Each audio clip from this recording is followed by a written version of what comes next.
All right, Vincent, can you hear us? What about that? No, I mean, yeah, maybe. Can you guys hear us? Mona, We can, Mustafa? yeah, we can hear you. We can hear you. It's a little faint, but we can hear you. How about, Yes, please. is this better? It's about the same. How is it for everyone else? It sounds fine to me. Okay, all right, Yeah. this works. Yep, I can hear good. All right, sounds good. Hi, Delicious. Who's that, Nicole? Uh-huh. Simona. Hey, Nicole. I just saw you walk by. There she is. Oh, there she is. Okay. I know where. All right, Charlotte office, take it away. Hello, how you doing? Will you move that TV? You are being watched. Eric. Like so they can see. Definitely, yes, sir.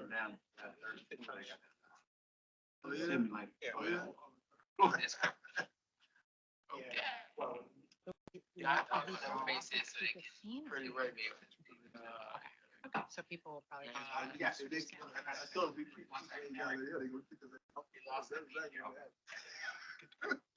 Boy, they crazy.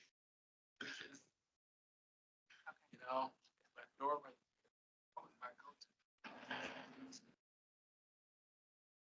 So Steve was, I can't see that.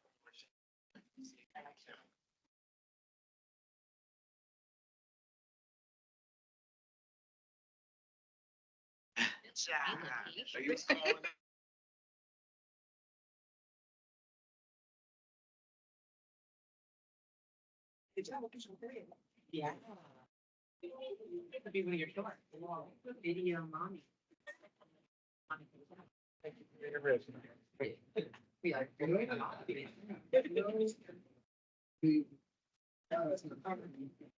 All right.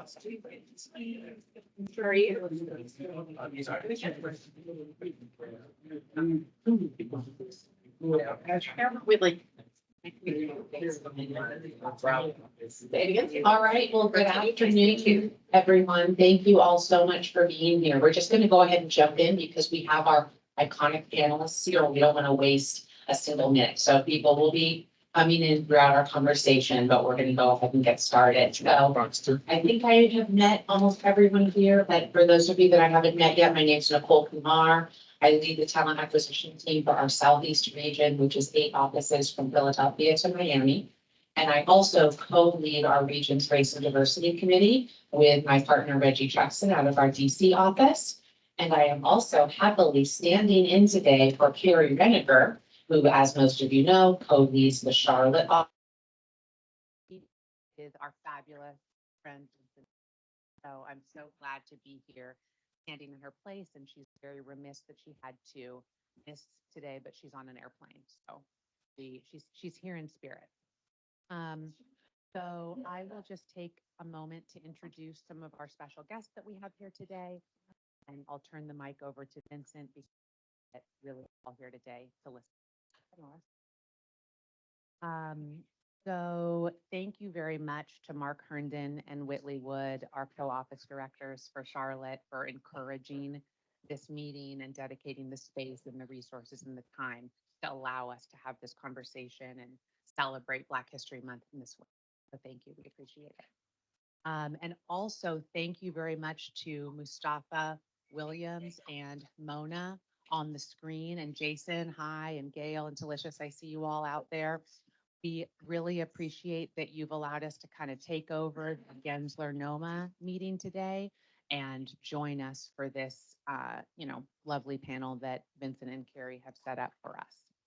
So we know we have Gensler, NOMA team members from across the country. So hi to everybody. And we would also like to welcome some North Carolina NOMA leadership that's here today. And I think that we have Daniel Mai in person, as well as Harold Millette. Is there anybody else that's here in person? I don't think so, but Daniel, thank you so much. Oh, and Vincent, obviously, of course, sorry. But we have maybe on video and definitely have been supporting the planning of this event for Shay Height, the current president, Daniel Mai here in person, vice president, Asia Shine, AIA liaison, Zakia Wiggins, past president, Cassandra Pierre, treasurer, Jasmine Denizard, the membership lead, Trishana Sanchez, social media lead, and Harold Millette from our Raleigh office, who I rode in with on the train today. What's your role in NOMA? It's marketing. Marketing genius. Okay, so thank you for those of us that have traveled here today. We're so appreciative of the work that you do for NC NOMA and supporting this event. And then for all of our Charlotte team members joining here in person, we're so glad that you're here. We're glad to have this chance to have the conversation with you. And for all of us that are here in person that are not here in this office yet, there's drinks, there's snacks. Please make yourself at home. We want you to feel at home while you're here in our office. The restrooms are past the elevators and to the left. The emergency stairs are same direction. Hopefully there's no emergencies, but we just, want to make the announcement. Yeah. And then also Eric Chuprovic, thank you for connecting us with Harvey Gant, which will, he'll be here at some point. But Eric, thank you for working with us to make this happen. And before I turn the floor over to Vincent, I'd like to have Daniel come on up here and give him this tiny microphone to say a few words. So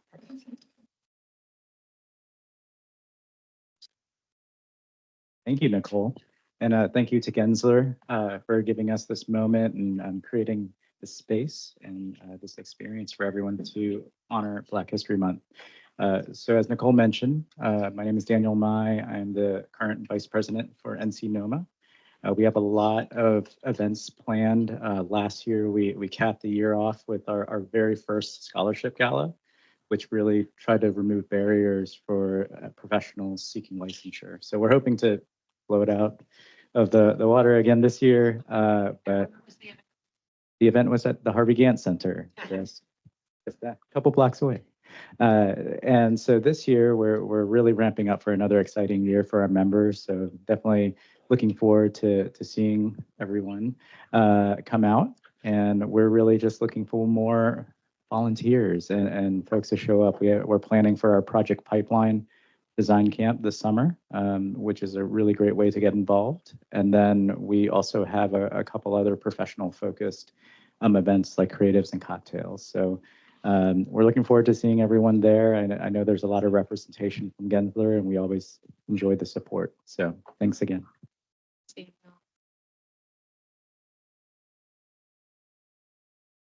All right. Good afternoon, everyone. I'm Vincent Spencer. As Nicole mentioned, associate and architect here at Gensler Charlotte. I have the privilege to briefly introduce our esteemed guests and honorees this afternoon. I will start with he who is absent, which is affectionately known as MT, Marcellus Turner. He is the gentleman on the far left-hand side of the Olympic icons here. He serves as the CEO and Chief Librarian of Charlotte-Mecklenburg Library. He could not be here today, but he sends his love because he is actually at the Knight Media Corporation and Foundation Conference. They are giving a 8-figure donation to the Charlotte-Mecklenburg Library. So he needs to be there as opposed to being here with us. So he was totally excused, but he did say, when I told him that all the other panelists were coming, he said, Vincent, you just make me feel horrible now. But he certainly expressed his appreciation and really understood the honor that we are esteeming here. And we appreciate his dedication to our community and the sacrifices he's making to bring more resources to our local community here in Charlotte. So that is Marcellus Turner. Next is Mr. Darrell Williams, FAIA, just a snippet of all the great things he's done. 4-term, former county commissioner, co-founder and previous owner of Neighboring Concepts, a urban planning and design architecture firm here in Charlotte, North Carolina. Just a couple notable projects. I'm going to rattle them off. Romare Bearden Park, Harvey Gantt Center, Johnson C. Smith University, Mosaic Center. We welcome and we honor you here today. He is on my far left-hand side, your right-hand side. Next, immediately to my left, Miss Latoya Faustin, problem solver, passionate advocate, executive director of the nonprofit organization She Built This City, based, headquartered here in Charlotte, North Carolina. They provide industry disruptive programming that sparks interest and build pathways to lucrative careers in the skilled trades for youth, women, and marginalized communities. Congratulations to them on their recent opening of an office in Greensboro, North Carolina, our fellow hometown. So shout out to Greensboro. And then also recently named as one of the great 28 Black Charlotteans by Queen City Metro Digital Publication. So we welcome and we honor you. Next, one of my mentors, Mr. Kiever Walton, CEO of Mecklenburg County ABC Board, also 2023 recipient of the Charlotte Business Journal Most Admired CEO Award, former, Kiever, forgive me, but former senior executive with Charlotte Chamber of Commerce at the time, currently known as Charlotte Regional Business Alliance. Then we also have Miss Makia Carter, right here to my left, Associate Design Manager at Charlotte Douglas International Airport in the Aviation Department. And then who will be joining us shortly because he is actually coming immediately from a news interview will be Mr. Harvey Gantt, FAIA, former city councilman, first Black and 50th mayor of Charlotte, co-founder of Gantt Huberman Architecture firm here in Charlotte, and also first African-American student admitted to Clemson University. So welcome all of you to Gensler Charlotte and our Creatives at Play office. So we thank you here. And so very briefly, I'm going to describe just the subtopic of this event and in honor of Black History Month.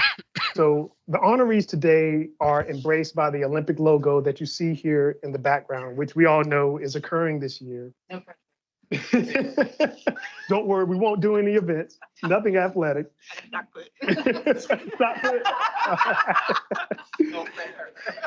As defined by the Olympic movement, their intent was to contribute to building a peaceful and better world by educating youth through sport, practice without discrimination of any kind, and in the Olympic spirit, which requires mutual understanding with a spirit of friendship, solidarity, and fair play. And we thought that had a direct correlation to the design of our office. So we are in the 4 square space here in the Gensler Charlotte office. Other rooms within our office are named Jump Rope. What's the other ones? Help me out here. Red Rover, Hopscotch. So we thought there was a great correlation as to the Olympics occurring this year and the Creatives at Play theme that we have here at Gensler Charlotte. Then we have the Black History Month bar, which is just at the bottom of the screen that you see here. This is a mural custom designed by our Gensler Raleigh office in honor of Black History Month, where you see on the far left-hand side, there are these red vertical bars. And these are symbolic to the hindrances that racial discrimination created, but as time progresses and as you move to the right of that mural, the bars start to diminish, they become wider. So that is symbolic to the time that we are taking as starting from those hindrances and now moving towards freedom for all people and eventually abolishing it altogether. So that is the theme. That is the inspiration that we have behind this 5 icons of February.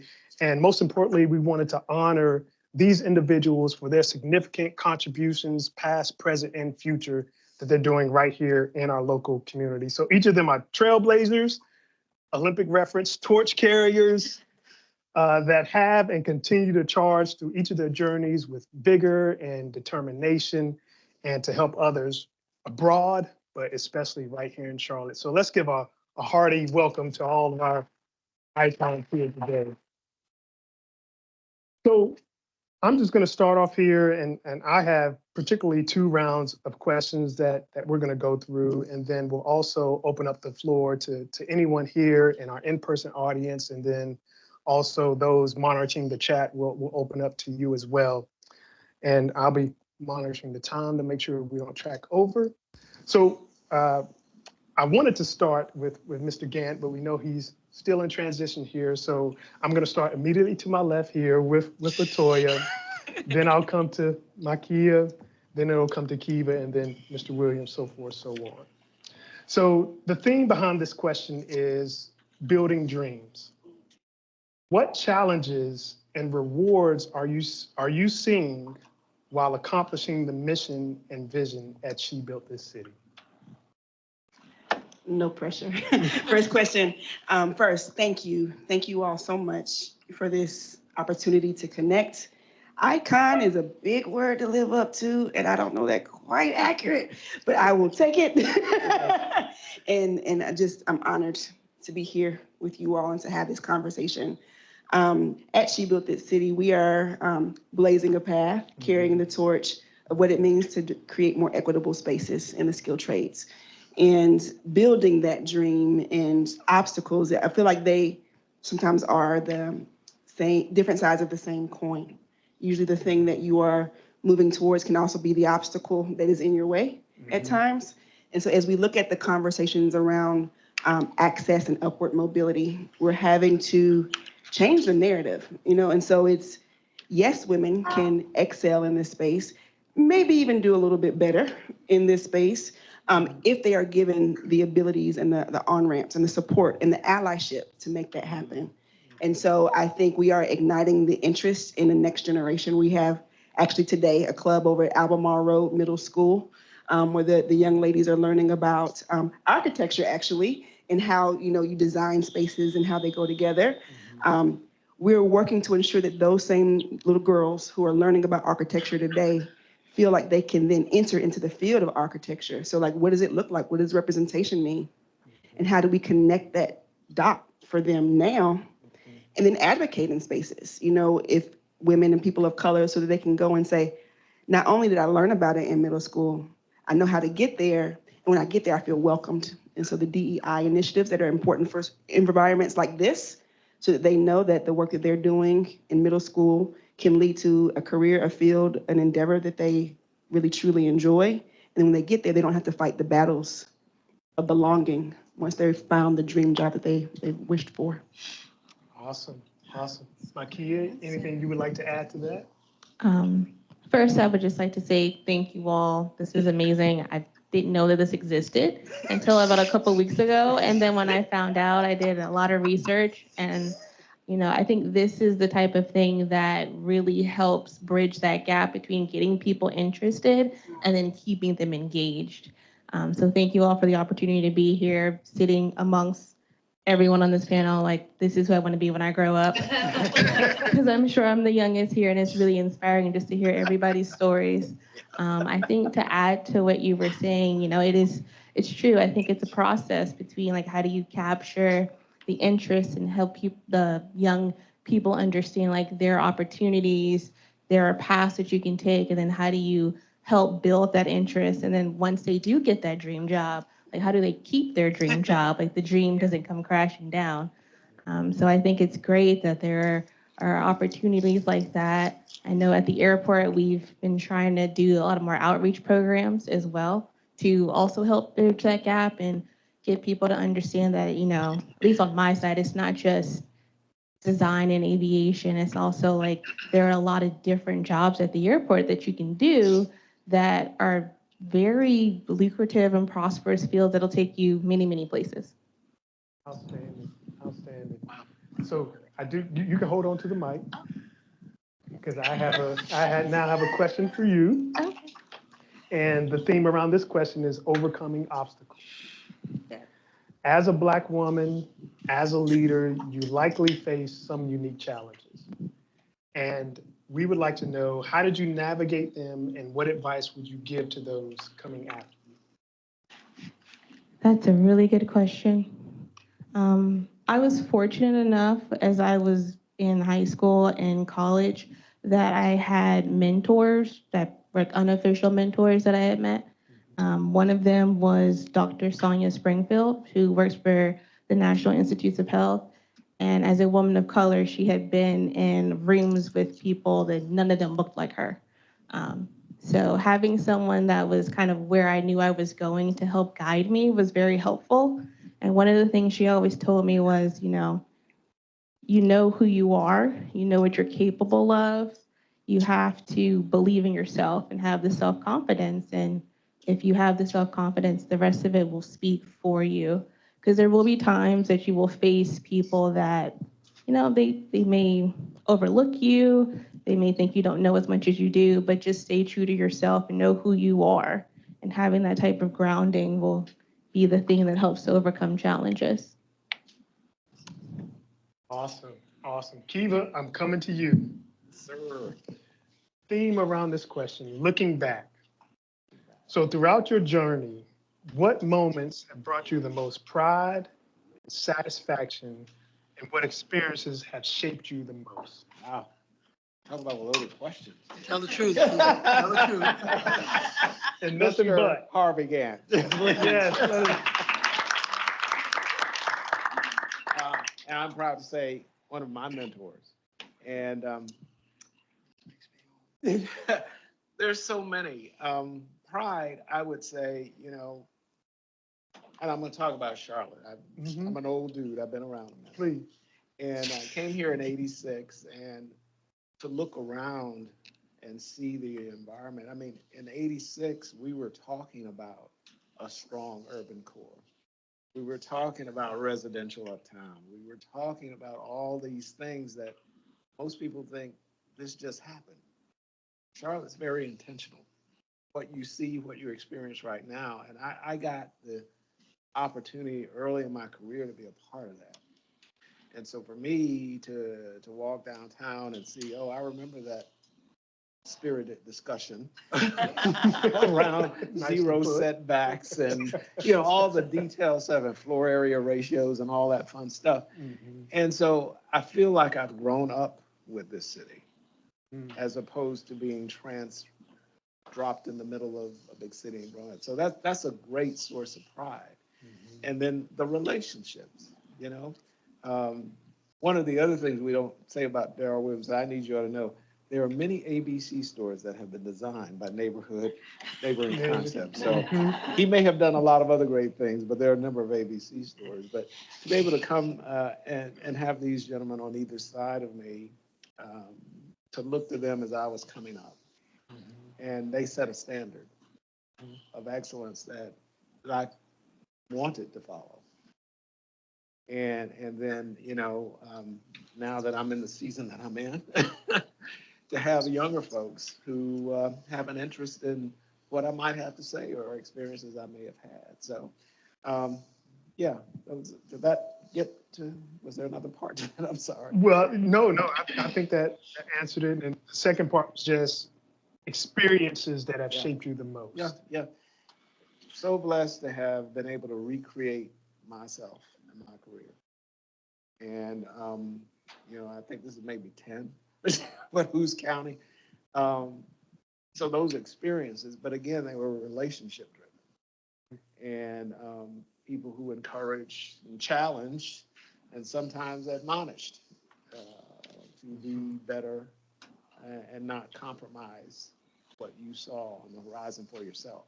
And hearing that, to me, that translates to you reinvented yourself, you played different roles without diminishing who you were at the core.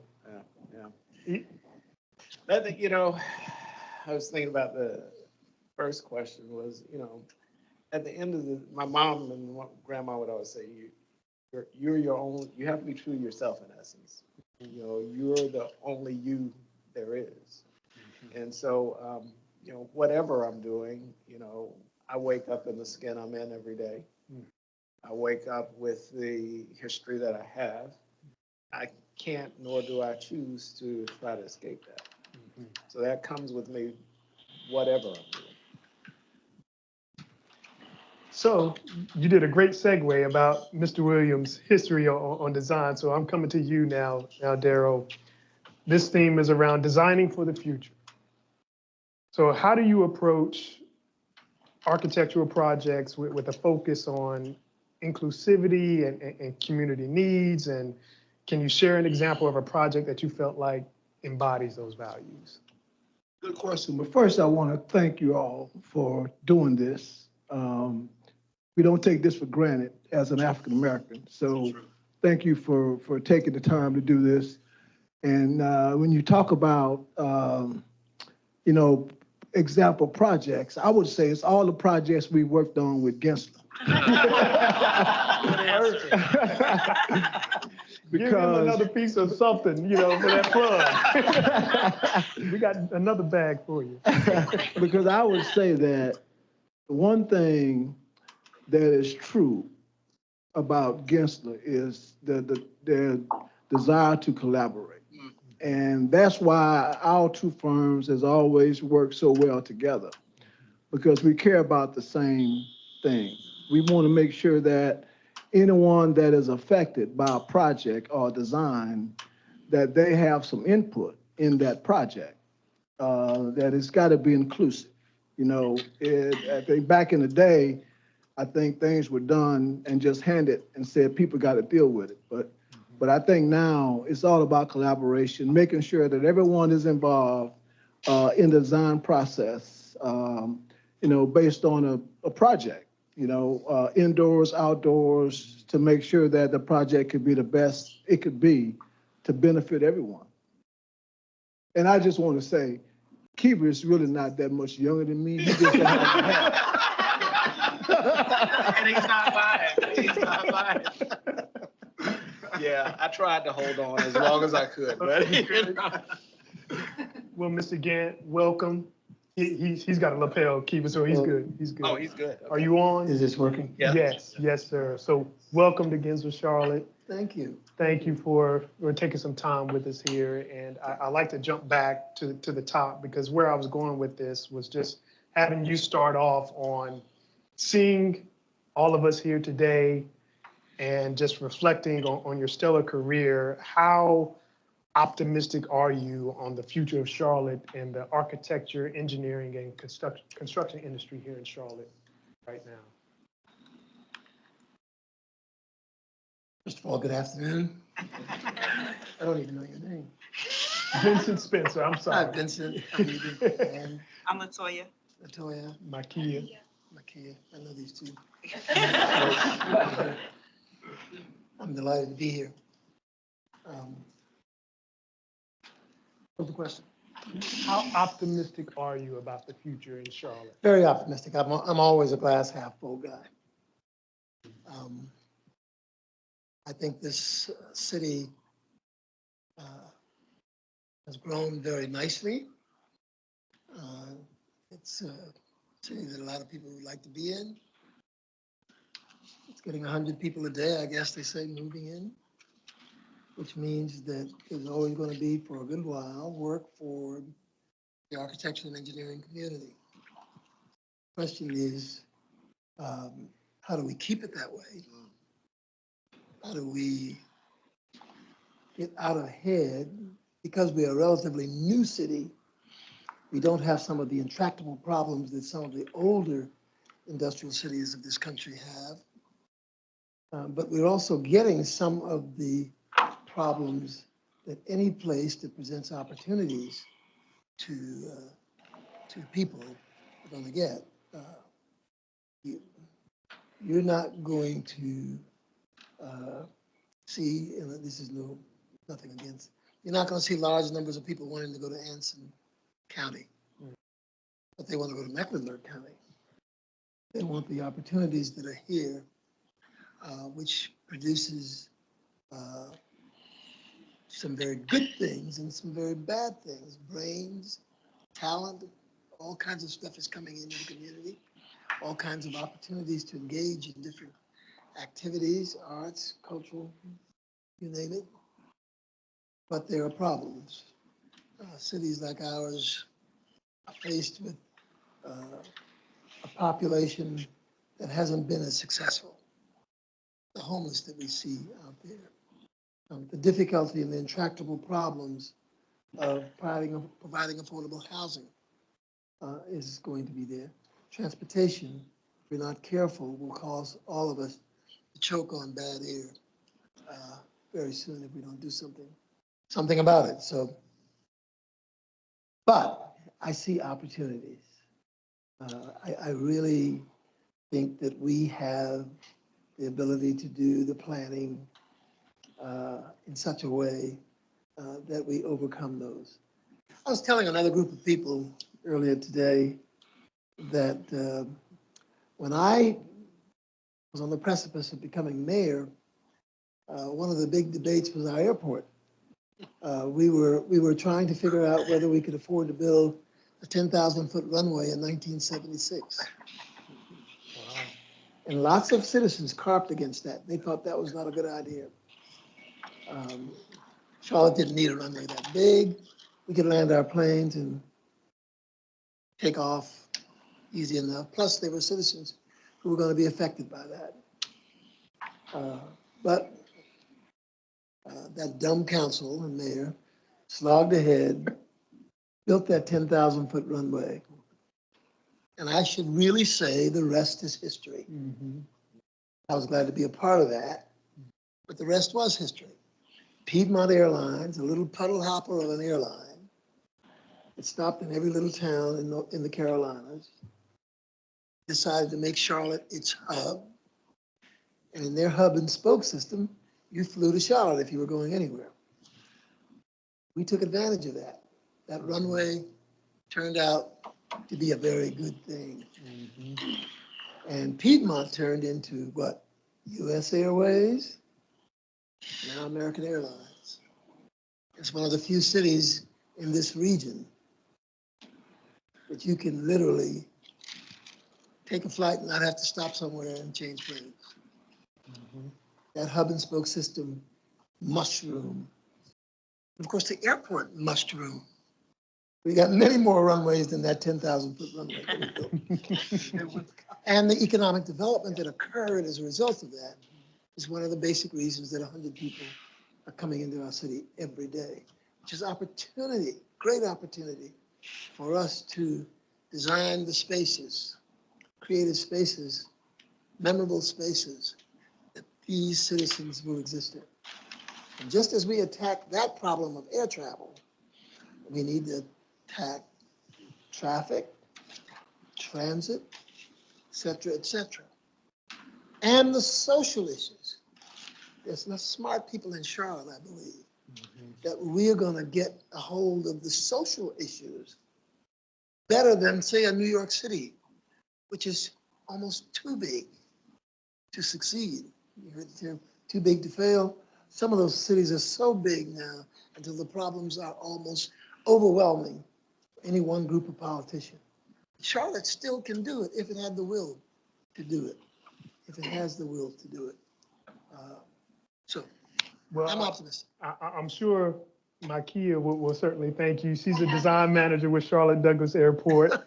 So thank you for your adamantly. That worked out well. See, I didn't even hear that. I didn't even know that. And certainly to all of us, and I'll say especially me for my one-way flights where I don't have to make some connections. It certainly saves me a lot of time.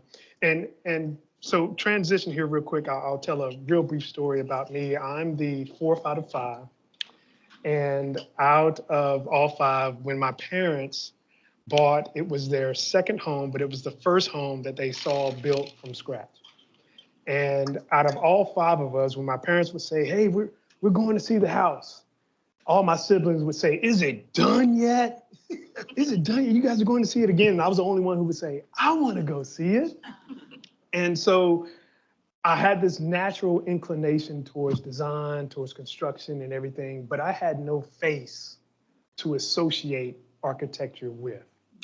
And with that, I went to books and found out about great men like Paul Revere Williams, so forth, so on, and used them as my inspiration that, hey, architecture is a profession and it is something that you can accomplish.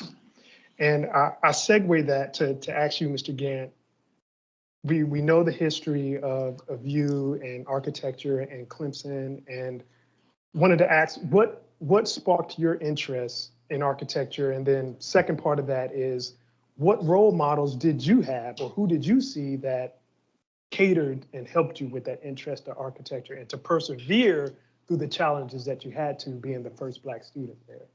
Now, you're a lot younger than I am, clearly.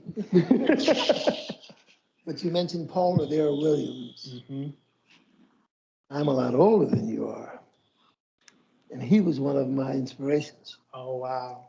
Paul Revere Williams, of course, all of you in this room would know this, African-American architect who lived in the 40s and 50s and 60s, designed a lot of houses for the then movie stars that were around. And the airport. And the work at the airport. And, see, when I was coming along, isn't it kind of tough to say that we, African Americans, comprised 10 to 13% of the population, but we could only point to 1 or 2 African American architects in the country? And your role model years later was my role model years earlier.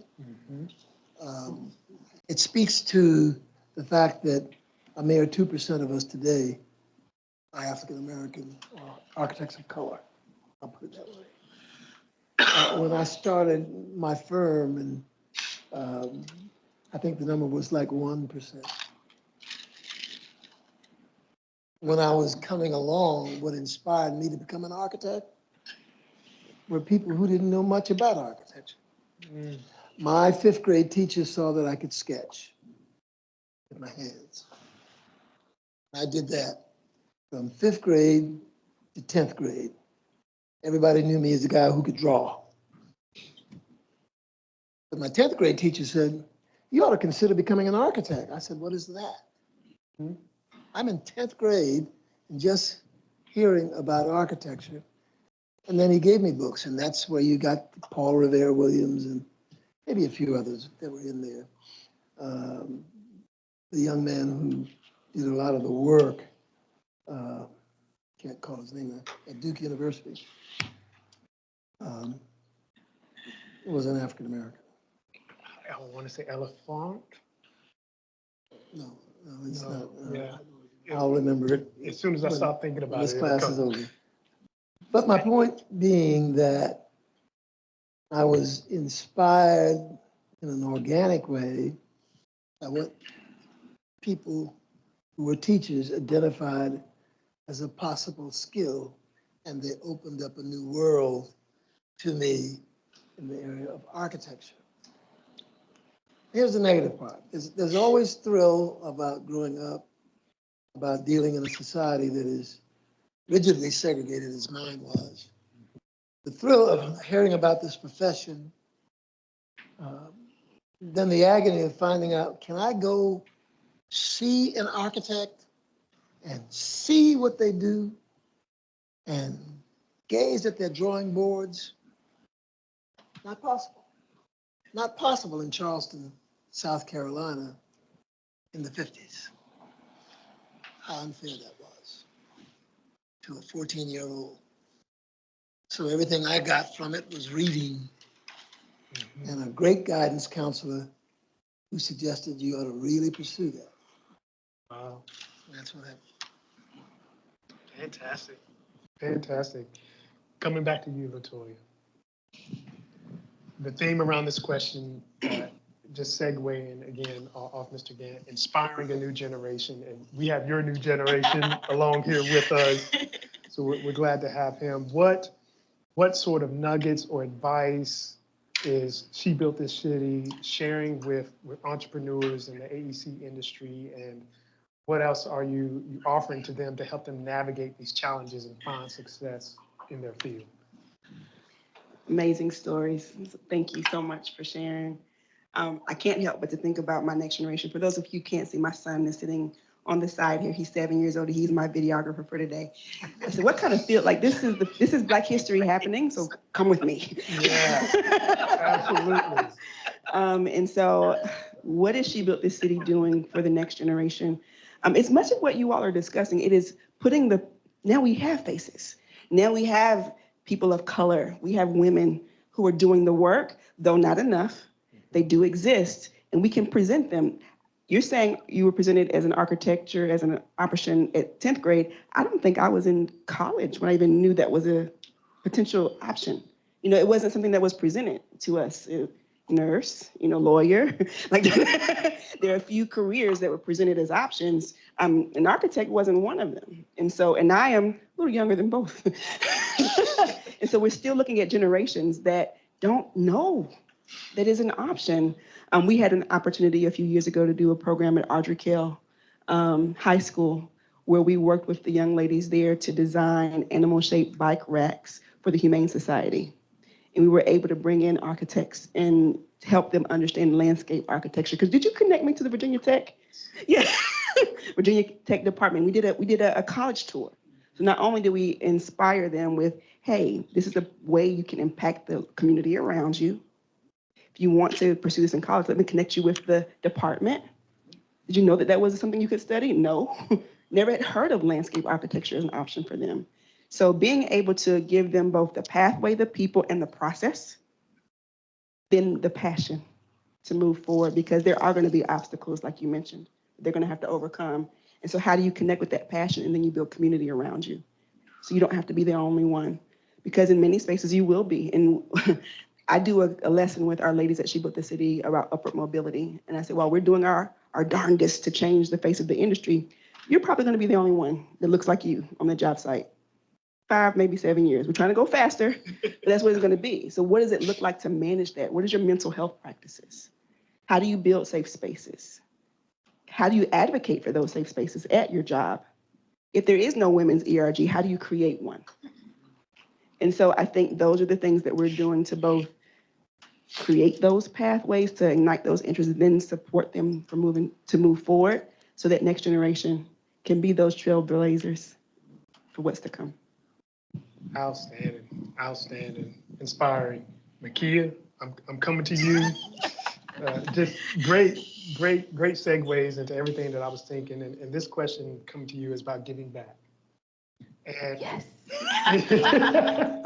in your questionnaire, we asked about your mentors and those you're currently mentoring. And I know you already mentioned your mentor earlier. Can you talk a bit about the importance of having a mentor and how much of an impact that was on you and your career? That's a great question. Because honestly, when I was coming up, mentoring wasn't talked about much. It just kind of organically happened that people would take me under their wings because they saw that I had potential and they knew what I wanted to do. And I didn't know how hard my journey would be, but they knew that it would be hard. So they wanted to protect me, I think, and help me learn and grow. And from that type of experience, I've been inspired to do the same thing for other people. One of the things that I've been fortunate with my job is, as I've moved up, I've been able to get into positions where I'm the person that gets to have an opinion on who we pick for internships, who we pick for hiring. And I am very vocal about, we need to step outside the box. Being in this field, even on the owner side and project management, it's still there's a preconceived notion about the type of person that you want to pick.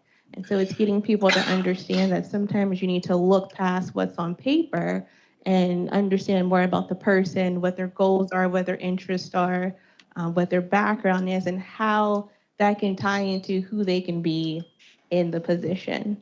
And I think that that's been very helpful in getting just my work group and my department to take some steps and branch out in ways they probably wouldn't have before. So I think using your voice when you have the opportunity is very important in terms of giving back. And then any of these events I love speaking at, because I think it's just about putting it out there, what I do, because still a lot of people don't know that you can do this, that you can do design management and still touch architecture, touch engineering, touch construction, which opens up even more connections and opportunities and pathways that I can always direct somebody to. Like if someone say, hey, I really want to get into construction, I know 4 different contractors I can reach out to. And so I think bridging those connections with people that want to get there helps to create some of that organic mentorship, as well as connect people with opportunities. And I think that that's very important. Wow. Kiva, I'm coming to you. But did you have anything you would like to add? To I got a question? lot to add. I saw you smiling, and so I said, yeah, you know, just to piggyback, you know, so I couldn't sketch, and nobody recognized me. But I grew up in Raleigh, and I went to North Carolina State School of Design for 2 summers. That's where I got exposed to urban design. And crazy thing, I love the Legos, and I built houses and built cities. So I ended up majoring in undergrad, urban and regional planning. So to your point, Nikki, I don't think the architecture was in the cards, but there was a whole nother career track kind of aligning with that. And so that experience that I had kind of was fuel to go forward. And so, you know, to this group here, you know, I'm so happy that you have internship, but how can you give somebody an experience that may open their eyes? I love what you said about the young ladies designing the bike racks. You know, something that simple and tangible can change the trajectory.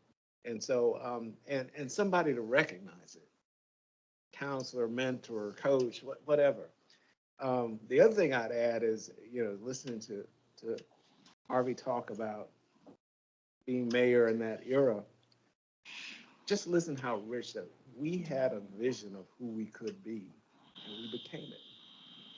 And my hope for this city is that we never stop visioning. You know, as he said, we've got a lot of challenges that are brought about because we're successful. We're not done. And so to this group of creatives here in this room, and one of the things I got to do at the chamber was a effort called Charlotte Creates. And the fact that the creative economy is huge. It's not just the visual and performing arts, it's the designers, it's the people that create visions. And so to this room of creative talent, you know, how do you lead us in helping solve some of those challenges? So that's all I got to say for now. Did you have a question?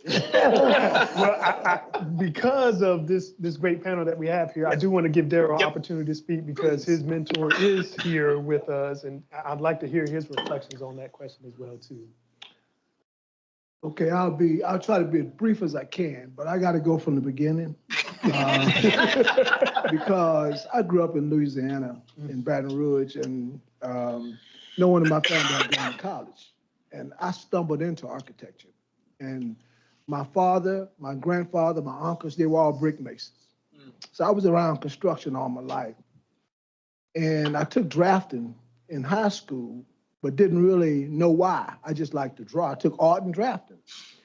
And then I didn't decide to go to college until after I graduated from high school. And that's because I met a young lady who was going to college, and she introduced me to college. And Southern University accepted me, which probably no other school in the country would have. I mean, you know, it was 2 miles from my house, right? And so I graduated. I ended up graduating the most outstanding student in my class, not because I was smarter than everybody else, because I worked harder than everybody else. I realized it wasn't until I got to college when I realized I had potential. In high school, I was just going through the motions. Schools in Louisiana had just integrated, and we didn't have guidance counselors that helped young Black men, African-American boys, to go to college. So I didn't get it at home, didn't get it at school, but it happened. And then I went to Denver, Colorado State, worked there for 4 years. In 4 years, I worked for 4 firms. I moved to Charlotte, worked for a 5th firm. My 6th firm was Gant Huber Architects. But before then, I was very disappointed with the field of architecture. I was very disappointed. I was really wondering whether I had gotten into the wrong profession because of the experiences I had, you know, the first 5 firms I worked at. But when I got to work for this man, he allowed me to learn every aspect of architecture. I got to learn, I got to make mistakes, I got to grow, and to the extent that I was able to start my own firm 27, 28 years ago, and I sold it last year. So, but it wasn't for him, I'm not sure what I would have been doing. So it was a long story, but I just wanted to say that. I mean, Harvey doesn't like me to say that, but I always have to share that, whether he's in the room or not, because I just don't know what I would be doing had he not given me the opportunity to really learn and grow. I was there for 12 years, Wow. after working for 5 firms in 4 years, 5 years, so. Thank you. But you would have, it would have eventually happened anyway. I always tell people that. If it was in you, it was gonna come out some way or the other. I'm delighted that we got to meet and you got to grow. But you believed a lot in yourself and demonstrated that belief when you headed your own firm and did so well. Kiva. So in your response to what does Black History Month mean to you, you mentioned that freedom is not free. And Black History Month elevates its awareness. Along with that awareness, what other positive things are you seeing being done in our community? And also what else do you see needs to be done? Yeah. Well, again, and Daryl, we've all said it, but hats off to Gensler for having this forum in a season where this type of forum is becoming questioned. And silence is probably the worst thing. And to me, this is not silent. So, yeah, I think that's an important part. But, every day I have a picture of Harriet Tubman leading the Underground Railroad on my credenza, and intentionally so that I can turn around and see it. And it reminds me, if they could do that, whatever it is I'm facing or dealing with or doubting, or surely I can do this. And sometimes you just need that reminder. I do. And the reminder that there was a whole lot of sacrifice, a whole lot of pain for me to sit here today, to be able to have the career I have, to do the things that I want to do. And so for the future, again, it's an interesting season. And I'm most hopeful, as I speak to this room, that we aren't silent. And that, we listen to Daryl and we listen to Harvey talking about, in the grand scheme, that was not that long ago. And yet here we are in this current season, in this current climate. And so Harvey also mentioned our residents who have not realized the economic dream. That's real. I can share with you in my own organization, and we pay well above the living wage. Some of those 113 who are coming without jobs. They are homeless, but they're willing to work. And in one short period, we had 4 of our managers who moved here and were homeless. And so there's a lot of work to be done. And again, I go back to creatives. I think creatives, particularly the discipline of architecture, there's a lot of answers in that. And so an opportunity for this community to lead in that. Thank you for that. And I'm kind of rounding third here. And Mr. Gant, I'm going to come to you. But before that, I'll ask those that are joining us online, feel free to drop any questions in the chat. I'm going to open up the floor here to all those in person first, and then we'll come to any questions that we have on the chat. But coming to you, Mr. Gant, being the trailblazer that you are, and knowing and seeing the established legacy of excellence, the accomplishments, your public service, and all the things that you've done to help promote that upward mobility, and particularly being an example for me as I was coming up in my career as an architect.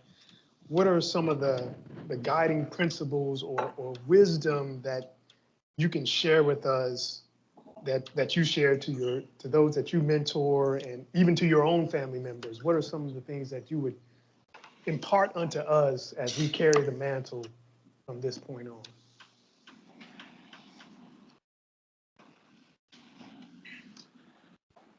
It's a tough question in a lot of ways. I think about a lot of things.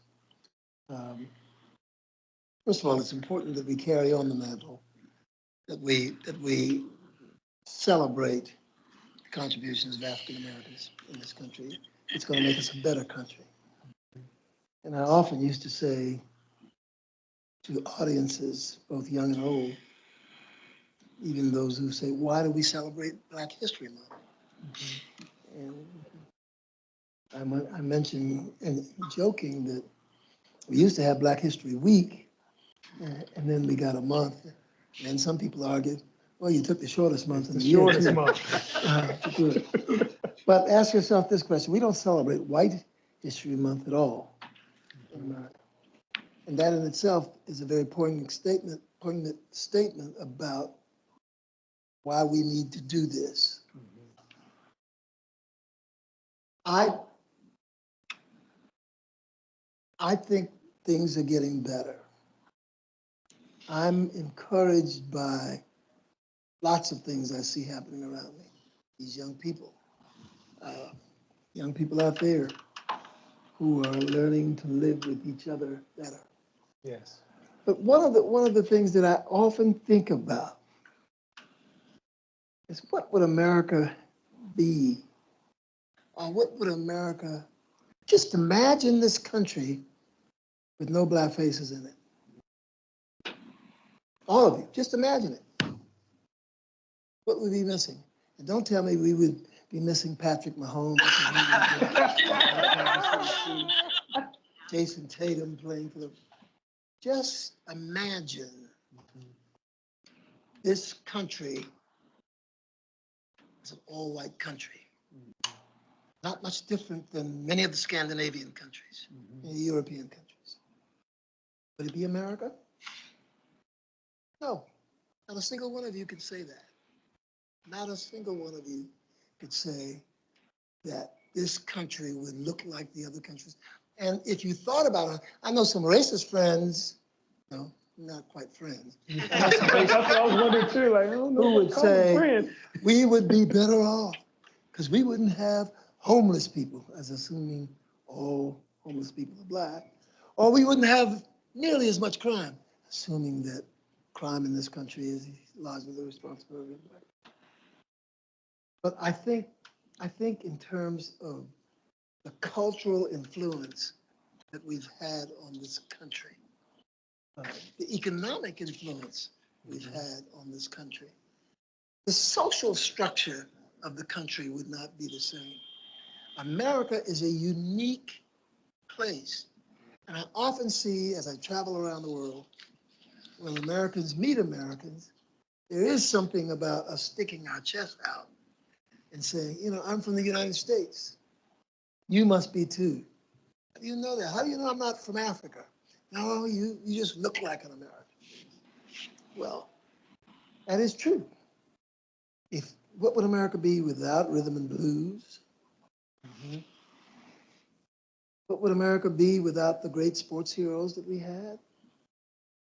The peanut never got such a celebration until George Washington Carver.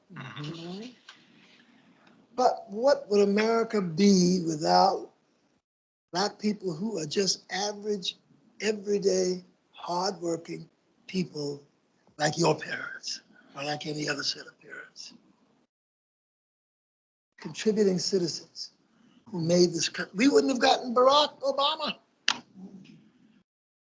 You would have said, well, we wouldn't have gotten Donald Trump either. But the truth of the matter is, we are a unique country, but we don't always celebrate our diversity. There's some fear associated with it. And it comes because of that very unique history that America and only America has had. The only nation in all the world that took a group of people in, enslaved them for almost 400 years. And then when we formed as a country, we called them 3/5 of a person. Well, that's how we counted them. And look at the distance we've come from that in order to form a more perfect union. You couldn't do that without elevating and continuing to elevate and project the importance of Black folks in this country. I'm just as proud as hell to be Black, because I know I make America what it is today. Even to my racist friends, if they thought about it deeply, they wouldn't want the alternative country without us. So celebrate. Celebrate. Celebrate. I see diversity, equity, inclusion now being challenged because people fear this. For some reason, it means that you're going to take advantage of it. And lots of white people, nothing I'm telling against the white folks in this room, but a lot of you are fearful that the treatment granted to us over all the years, if we ever get into a position where we have some power, we're going to try to visit that treatment on you. Furthest thing from the truth. It's not even logical. It doesn't make any sense. So why don't we try to find a way to come together? Why are we listening to so many of the dog whistles out there that really suggest that we ought to be apart? That we ought to go to our silo, you go to your silo. We can't have a better country that way. We can't. It just doesn't exist. Get over it. Get over it. Amen. Get over President. it. You busy November 2024? We might need you. I didn't mean to preach, but this is such a beautiful audience of people. It is. Just wanted to It is. share that. It is. Well, with that, I certainly want to open up the floor here to anyone here present with us here at the Gensler Charlotte office. If you have a question for any of our panelists here, we'll open up the floor. We'll give you a mic. Just raise your hand if you have any questions. If none being seen. Oh, okay. Yes. Yeah, I got a question. Yes, sir. I wanted to. This one is for Kiba. If you, I wanted to ask you. I was just listening to your background in urban design, and it seems like you've switched more into like the commerce, kind of financial side of things. And I wanted to ask, like, what was that moment, or what made you make that connection between, the realizing how you could have power on that side of, within another industry on like the built environment. But again, I go back to experiences. My experience at the Planning Commission gave me so many different opportunities. I know where every water sewer line outfall is in this city. So, that's got to mean something, right? But I mean, and it was really just leveraging those relationships and engaging those relationships and seeing opportunity. Again, I say I've been blessed that a door opened that built on the experience that I had. So I don't know that I ever consciously sat down and said, I want to do that. An opportunity afforded itself, maximize that opportunity, and did what needed to be done while it was bloom where you're planted kind of thing. And so blooming where I was planted enabled me to go forward. I can't say that it was a conscious effort, but the work that I did in planning dealt with capital facilities planning, it dealt with neighborhood planning, it dealt with a whole wide array of things that honestly is stuff I still use today. So, and I always say, you never know, whatever you're doing right now is preparing you for what you will do down the road a piece, even if you don't know it. Awesome. Awesome. We will ask, is there any questions online? I have one. Oh, okay, yes. want to do it so people can hear me. I'll borrow your mic. If they're online, they can't hear me.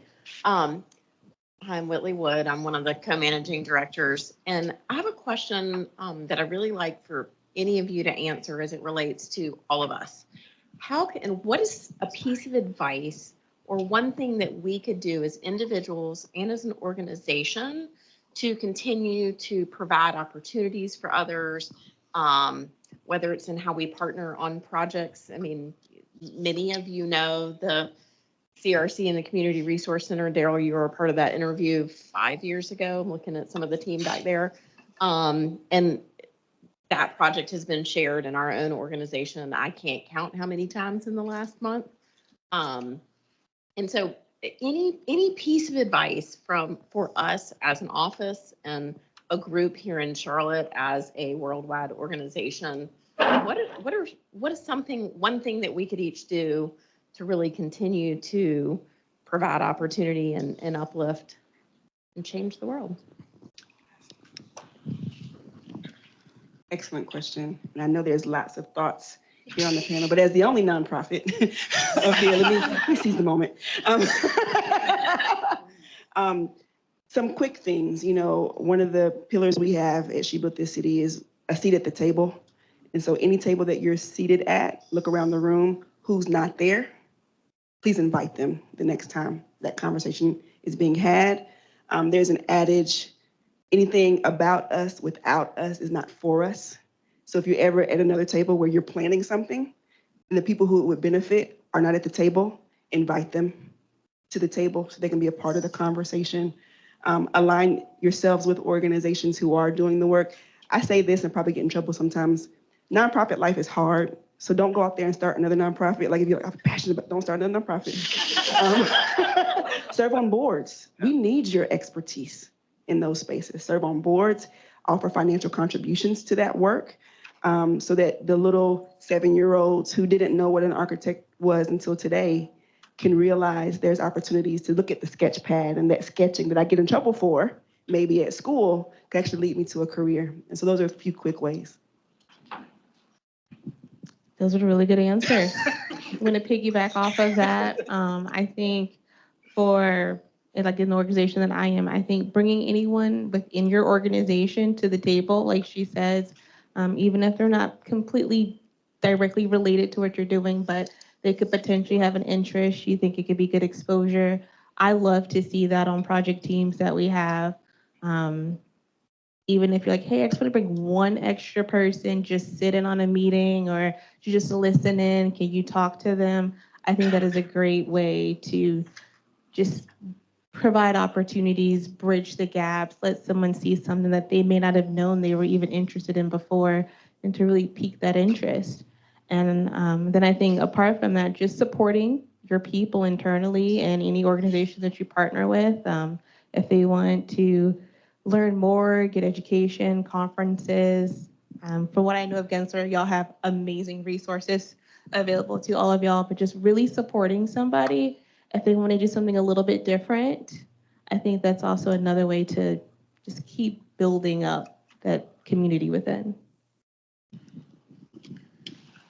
Yeah, let me say this. The only thing I would add to what's been said is understanding that young people can relate to, only thing they can relate to is what they're exposed to. Right. And so I say try to continue to expose young people, regardless of their race, to every opportunity that you might have available. And keep doing what you're doing. I mean, and do it even more. Understand that diversity is power, and continue to, be able to help educate and collaborate with people who are not like yourselves. Ditto to everything. I just say, and all of that to me is give somebody an experience, an exposure, and lead. Share your story, your experience. You've got a global platform, and share that.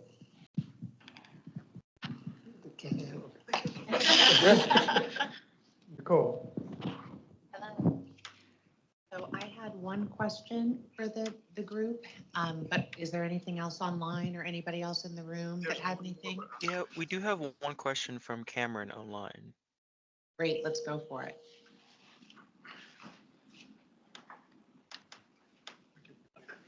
I've got it here. It says, how did your journey in the field of architecture impact you as a father and a husband?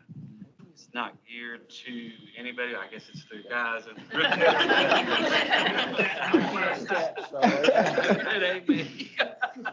Man, that's a tough question, man, because I think about my first marriage. and it was challenging. I mean, it's balance in life, and being able to understand that you need balance, and architecture can take you out of balance quick. It's a very hard profession.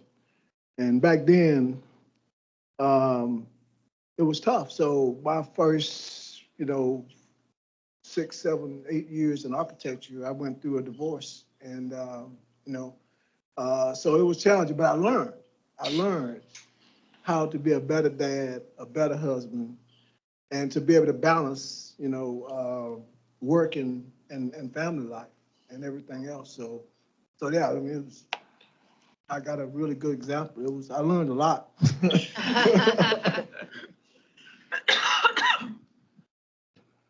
What was the question again? How did your journey in architecture impact you as a father and a husband? Well, I used to have a lot of fun with my children because there were so many nights that I had to go back to the building to work on projects. But we learned to carve out a little bit of space around dinner time. A habit we always tried to eat dinner together. That's the way I sort of got to know them. They told me what they did in school, what they were doing. And Cindy and I always tried to attend their events at schools to let them know that we were basically parents that cared about them. And one way we could see how our values were being transmitted to them was to be with them in circumstances. But the thing that I had the most fun of, and this is what I thought about when the question came, was Saturday mornings. I used to tease my lawyer friends and accountants that they couldn't have the kinds of times that I spent with my children. Why was that? Because I could take them to my buildings and they could tell me whether it was ugly, whether it was good, whether it felt good when we walked around in it. But I said, at least you know specifically what your dad's doing. I said, just imagine our neighbor.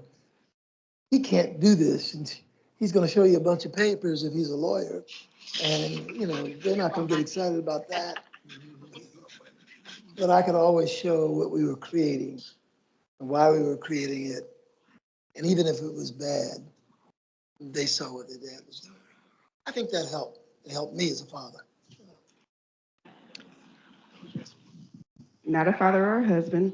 However, we often get asked that question from a female perspective and how, as a mom or a working mother, you balance those things. And I always say there's no balance. There's no balance. It's a juggling act. Constant. It's a juggling act. And the key is that some balls are rubber and some balls are glass. All right. Those rubber balls, let them bounce. Pick them up later. Keep the glass ones up, and so I think that's what I often say, because there's no balance. It's not. You think there are, you're going to fall over. So there's no balance. It's juggling. Let the rubber balls bounce. Amen.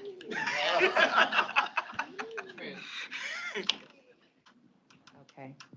So I'll wrap us up just with one last question. Micaiah, you had said something about your opportunity to be involved in hiring as you continue to, progress in your career. And Daryl, you had said diversity is power. And we talk a lot about that here. That's our first strategy in our strategies to fight systemic racism in the architecture and design industry, is to increase the racial diversity of our teams. And you had said step outside the box, right? So we talk about the box. What's the box? The box is a degree from a certain school or job stability. And as I was thinking about that, as Daryl is talking about how if you looked at his resume when he was a 6-year professional, you might think, oh, this guy's going to bounce in 12 months. Like, why should I give him a chance? Harvey Gantt did, right? And he stayed for 12 years. But the types of things that we look for on the paper, they are restrictive. And so I'm wondering if you have any stories or experiences where you were able to get your team to step outside the box and there was a wonderful result, right? Because you guys had a project team with somebody on it that you took a chance on and there was some positive result. I know it's a really specific question, but I'm wondering if you or anybody really has an answer to that or comments about that. I love that question because I have a very specific example for that. So a little bit of background for me, I started architecture school and I came from a family that did not have a lot of money. And as anyone here that study architecture knows, it is very expensive over top of what you actually pay for tuition. So I had to get a job about second year into architecture school. I was working part-time, then full-time while going to architecture school. So as I progressed through school, I didn't have the internships. I didn't have all the clubs on my resume. And anyone looking at my resume would say, well, I mean, she just went to school. What did she do? So when the opportunity last year presented itself and we were getting interns for our department, we had an intern. She came through. She was in architecture school. She was coming into her senior year, but she didn't have the internships. She didn't have the clubs. She was working her way through school. And admittedly, I took a very personal connection with that to say, you know, we should at least give her an interview so she can tell her story of what she has going on. Because compared to the other candidates that had, you know, they were interning at the Genslers and the HOKs of the world, and, you know, they had multiple years of internships. They were involved in all the extracurricular activities. On paper, they were stellar. But I just feel like there was something about if she's working and she's going to school, there may be something more there. So I did push my boss to hear her out. And we got to the interview, and sure enough, she was working her way through school, doing the, what is it called? The work study program, doing work study program. But she applied for the city because she really wanted an opportunity to be able to have an architecture internship. Other internships had turned her down because she didn't have that same background. And I'm like, well, this is a perfect opportunity to expose her to what we're doing. But granted, it's not a firm, but what she did get to experience while she was there is seeing how we do things on the owner side. So she got to see a different aspect of architecture. She got to meet a lot of our consultants. So she got to see what those architecture firms did. And I think it gave her experience to add to her resume. You know, she worked on projects and doing things within the projects that she could say, I did this for that project. And I thought that that was huge because it's like giving her a little bit of a boost up that she didn't have before. That previously, I think anyone else on my hiring team would have overlooked it. But I'm like, no, we need to actually give her an interview. Let's hear what she has to say because there's more to just what's on paper. Yay. Thank you for that. I appreciate that. It's so important. Well, I know we're right at time, so we are just so grateful. Daryl, Kiva, Harvey, Micaiah, and Latoya, thank you so much for being here. Vincent, thank you for organizing. Eric, thank you. Harold, you know, NOMA, NC NOMA leadership. We really appreciate you being here today. And of course, all of our Gensler, Charlotte, geez, thank you for joining us today. This has been so enlightening and such a wonderful conversation. We really appreciate it. So thank you all. Thank you.